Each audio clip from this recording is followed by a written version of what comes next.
Chapter number 15 है environmental chemistry. इसका topic है sources of green house gases. Interesting information तक जो है वो प्रीवियस लेक्चर में मैंने आप लोगों को बताया था कि ग्रीन हाउस गैसेज एक्चुअली में आती कहाँ से हैं। फर्स्ट क्या था, फॉसिल फ्यूल से आएंगी, ठीक है, डेड प्लांट्स और एनिमल से। कैसे आएंगी, इंडस्ट्री में कोल, ऑयल और पेट्रोलियम की वजह से। सेकंड पॉइंट क्या था, कार्बन डाइऑक्साइड वो कहाँ यूज होती है, फोटोसिंथेसिस में। थर्ड पॉइंट में हमारे पास था कि ह्यूमन बींग्स जो है वो जंगलात को जो है वो खत्म कर रहे हैं, जिससे कार्बन डाइऑक्साइड भी कम हो रही है। उसके बाद था फोर्थ पॉइंट, मीथेन गैस।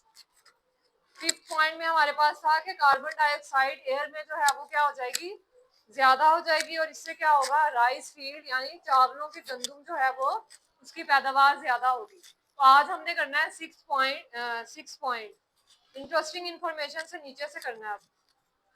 अब वो कह रहे हैं जो कार्बन डाइऑक्साइड एटमॉस्फेयर में रह जाएगी तो वो कहाँ पे जाएगी, तो कार्बन डाइऑक्साइड कहाँ पे यूज होती है, फोटोसिंथेसिस में प्लांट्स यूज करते हैं, ठीक है। फोटोसिंथेसिस किसे कहते हैं, जैसे ह्यूमन बींग्स यानी कि इंसान अपनी सांस लेने का अमल, उनको क्या कहते हैं, रिस्पायरेशन। इसी तरह पौधों का जो सांस लेने का अमल है उसे क्या कहते हैं, फोटोसिंथेसिस। तो कार्बन डाइऑक्साइड कहाँ यूज होती है, फोटोसिंथेसिस में। अब जो बाकी बच जाएगी, अब उसका पढ़ना है कि बाकी जो है वो कार्बन डाइऑक्साइड कहाँ यूज होगी। तो remaining carbon dioxide in atmosphere क्या करेगी, अगर हमारे पास ये एटमॉस्फेयर है तो यहाँ पे आ जाएगी लोअर एरिया ऑफ एटमॉस्फेयर में, और यहाँ पे क्या हो जाएगी, जमा। एक्यूमुलेट का मतलब होता है जमा हो जाना, ठीक है। जब यहाँ पे जमा हो जाएगी तो ये एक शीट बन गई, ठीक है। तो ये बन जाती है ग्लास लाइक शीट। तो यहाँ से सन से हमने पिछले लेक्चर्स में पढ़ा था कि यहाँ से क्या आती हैं, रेडिएशंस आती हैं जो अर्थ तक जाती हैं, और यहाँ पे क्या होती है, हीट ज्यादा हो जाती है, ठीक है, टेम्परेचर जो है वो ज्यादा हो जाता है। अब जब ग्रीन हाउस गैसेस यहाँ पे एक ग्लास लाइक शीट बना देंगी दरमियान में लोअर एरिया ऑफ एटमॉस्फेयर में, तो जो हीट है वो वापस ऊपर नहीं जाएगी, ठीक है।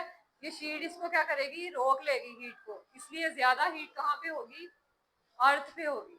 तो इस पैराग्राफ में यही बताया हुआ है, the remaining carbon dioxide which is not utilise. Utilise का मतलब होता है इस्तेमाल करना। मीनिंग्स भी साथ साथ लिखो आप लोग, यूटिलाइज को अंडरलाइन करके लिख लो, इस्तेमाल करना। अब कह रहे हैं रिमेनिंग जो रह गई थी, the remaining carbon dioxide which is not utilised in photosynthesis, जो फोटोसिंथेसिस के अमल में नहीं यूज हुई थी वो कहाँ जाएगी, इसका इस्तेमाल होना। गोज ऑन एक्यूमुलेटिंग, एक्यूमुलेटिंग कहते हैं इकट्ठा हो जाना, इकट्ठा हो जाना। गैसेस जो है वो क्या करेंगी, इकट्ठी हो जाएंगी, accumulating in the lower area of atmosphere. Atmosphere की नीचे वाली सतह पे इकट्ठी हो गई हैं, ठीक है, जहां हम रहते हैं। And form a thick dense layer. Thick dense layer का मतलब होता है कि एक जैसे शहद होता है ना, वो क्या होता है, डेंस होता है, उसे क्या कहते हैं उर्दू में, गाढ़ा, ठीक है। फोटोसिंथेसिस, पौधे जो हैं वो सांस लेने के उसके अमल को कहते हैं फोटोसिंथेसिस, जिसमें क्या होता है, कार्बन डाइऑक्साइड क्या करते हैं, वो प्लांट्स अपने अंदर लेते हैं कार्बन डाइऑक्साइड, और ऑक्सीजन क्या करते हैं, बाहर रिमूव करते हैं। इसको क्या कहते हैं, फोटोसिंथेसिस कहते हैं इस अमल को। तो क्या बन जाएगी, glass like sheet of green house that allows the incoming solar radiation. Solar radiation कौन सी है, किसका बताया तो है, थिक, थिक किसको कहते हैं, मोटा, और डेंस गाढ़ा।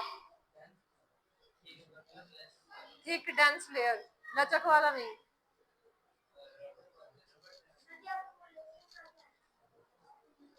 इकट्ठा होना।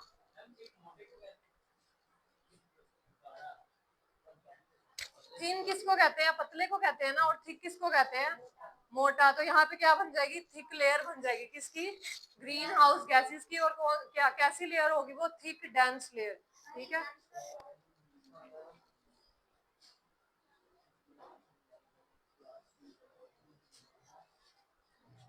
This layer behave like a glass sheet of greenhouse that allows the incoming solar radiation। कहते हैं जो सूरज से छुआएं आ रही हैं, ठीक है, उसे क्या कहते हैं, solar radiations.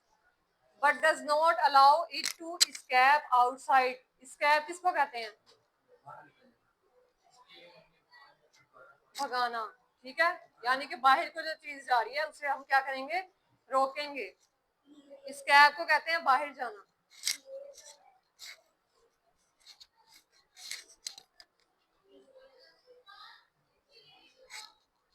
This layer behaves किसको कहते हैं? आप बताओ ना, 9th क्लास में हो गए हो।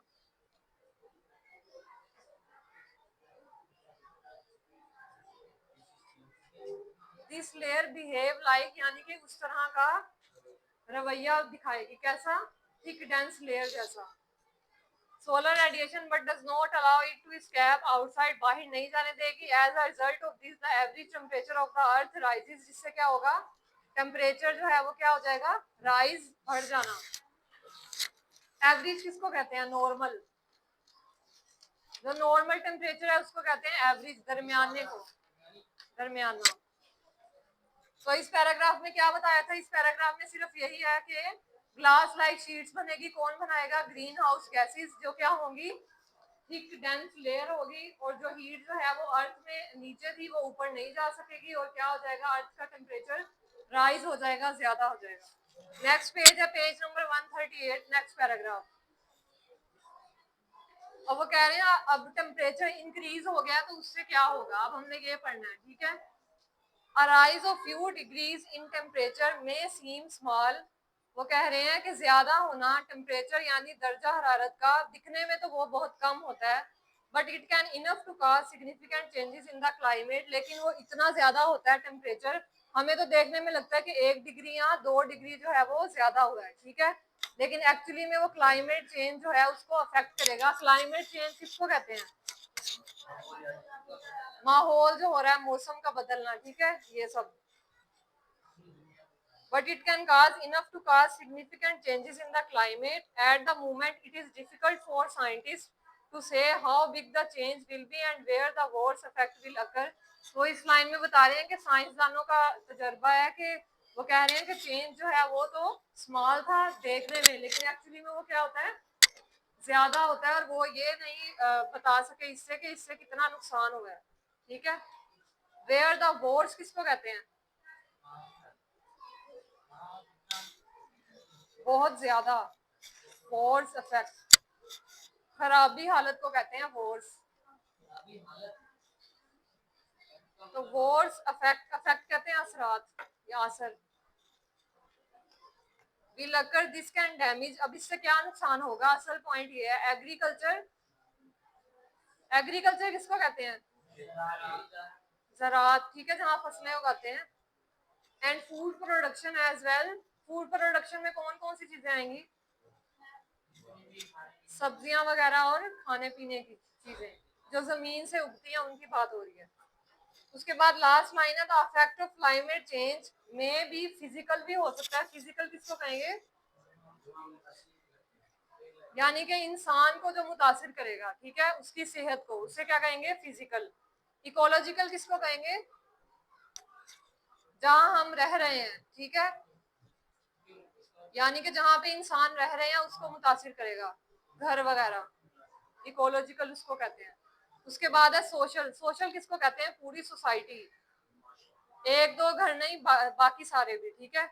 और इकोनॉमिकल किसको कहते हैं? माली नुकसान, ठीक है, जो मुल्क को होता है माली नुकसान, और इंसानों को भी होता है क्योंकि उनके घर तबाह होंगे जब सैलाब आएगा।